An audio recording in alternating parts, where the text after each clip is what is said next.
So let's get going. First, we need to launch Photoshop.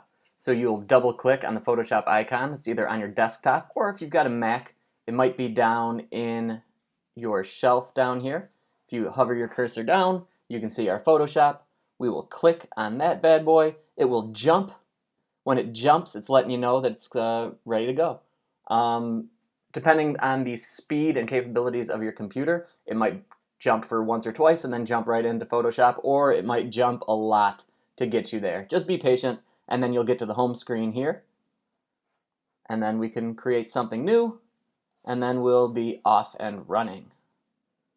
Now, once we're in Photoshop, we need some stuff to work on. We need to open some things up. We need to look at things. We need to Photoshop some things. So there are 3 ways to open a file. First way, one of the easiest ways, is once you're in Photoshop, you go up to File, you click on Open, or you can use the shortcut Control-O, Control if you're on a PC, Command-O if you're on a Mac. If you do that, that will open a file.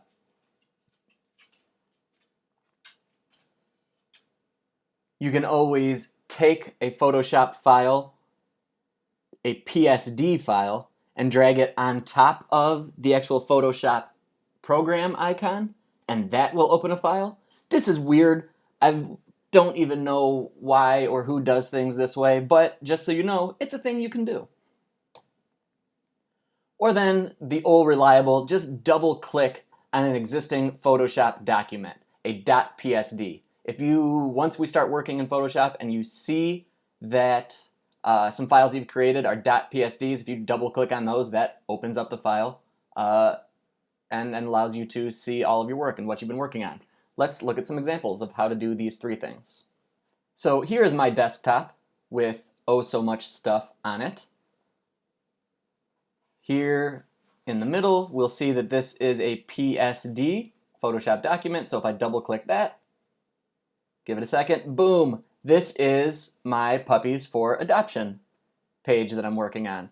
So I can see everything going on in here in the canvas. And then if we look over here at our layers palette, you can see all the work that I've done so far with all of this. So when I open up, or when I double click the PSD, this is what I get. You can also, as advertised, go up to File, Open. Let's take a look at this. This is, once again, a PSD. I'll go and click Open that. And now, once again, I've opened up a Photoshop file, a Photoshop document here. And my other document is still open. If you go up here, these are your tabs. You can always click in between all of them. So I've got my example PSD, which is a lower third here. I've got my adoption PSD here. And then I've just got this untitled thing that's going to be a blank page. So just for fun, I'm going to close the adoption one, minimize Photoshop, and just to show you, see Photoshop is still open, I can grab this PSD and hover it over that, and then that opens up that as well. Again, I don't know why you would do that. It seems like a lot of extra work, but there you have it. So now that we've got Photoshop open, now that we've got some stuff in there, let's talk a little bit about the interface. Now the interface at first can look a little daunting, it can be a little scary, but as we go through these classes here, we're going to use more of these options and do more things with it. And the more time we spend, the easier it is to figure out. Don't get scared of this. Don't freak out because there's a lot going on. We're going to take everything in small increments and everything will be fine. Just like any program at the top, you've got your menu bar where your file, edit, image, layer, etc. That is your topmost bar. That's the menu bar. Below that is the tool options bar. Depending on what tool you're currently using, the tool options bar will change a little bit. To the left of that, you've got your tool box. Again, these are the different things that you will use to make your selections, make your changes, do all the fun Photoshop things. Like in real life, you've got a toolbox with hammers and screwdrivers and wrenches and other toolboxy things. And each tool in that toolbox does something very different.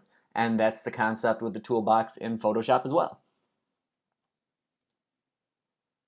Then you'll also have individual palettes. We'll talk about that a little bit more momentarily. And of course, your canvas, where you create your works of art. That's the main section of Photoshop where you can see what you're doing and what you're utilizing and what you are selecting here and there. Some of the individual palettes that you will see might be Navigator palette, then you'll have your color palette to the right of that, the layers palette, which we will get into in depth. We'll get into all of this stuff in depth very shortly. And if you're ever looking for a specific individual palette, you can go into your windows on the top and click or not click certain things. So let's take a look at this in the program, in Photoshop itself. So once again, up here you do have your menu options. You know, if you want to create something new, open something, saving often, that'll be really important. Editing, image, all of these things will come into play. But below that, you have your tool options palette. Right now, the tool that I've got selected is the Magic Wand tool.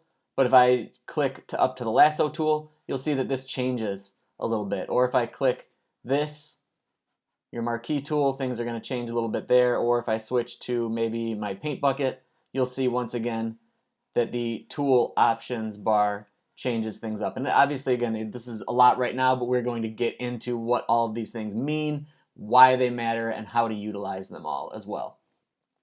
Canvas is here. This is my image. This is my photograph of Kirby. And that's just right in the middle there, obviously. We talked about different palettes. You've got your layers palette here. You've got your color palette here. Over here is our toolbox. I've clicked on some of the tools, showing you the tool options. We will go through what many of these things are and how to utilize them properly. But also I mentioned briefly a moment ago the Navigator palette. The Navigator palette is not up right now, and it is something that I really, really love and I use all the time, and I recommend that students use all the time. So if I want to bring that up, what I'll do is go to Window. In the window, all of the palettes are alphabetical order. So if I want to go to Navigator, I'm going to click this, and then in the top right corner, you will see the Navigator pop up. There it is. And what the Navigator is just a smaller version of your canvas, but it allows me to zoom into certain portions, or zoom out all the way, or if I am zoomed in real close on like maybe that portion of him, but I want to see, I'd rather take a look at his collar. I want to mess around with his collar. So it's just a left click over here. I can go over there and take a look at his collar. Or if I want to go back to his nose, I can touch up things there, or his ears, or whatever it might be. Or once again, I can just zoom out a little bit with the Navigator palette. I really recommend utilizing the Navigator palette. It is super, super helpful. And there we have it. That is the end of the very first introduction to Photoshop. Go in and do exercise 1, and then we will reconvene and talk about exercise 2. Obviously, also ask me questions before you get into it.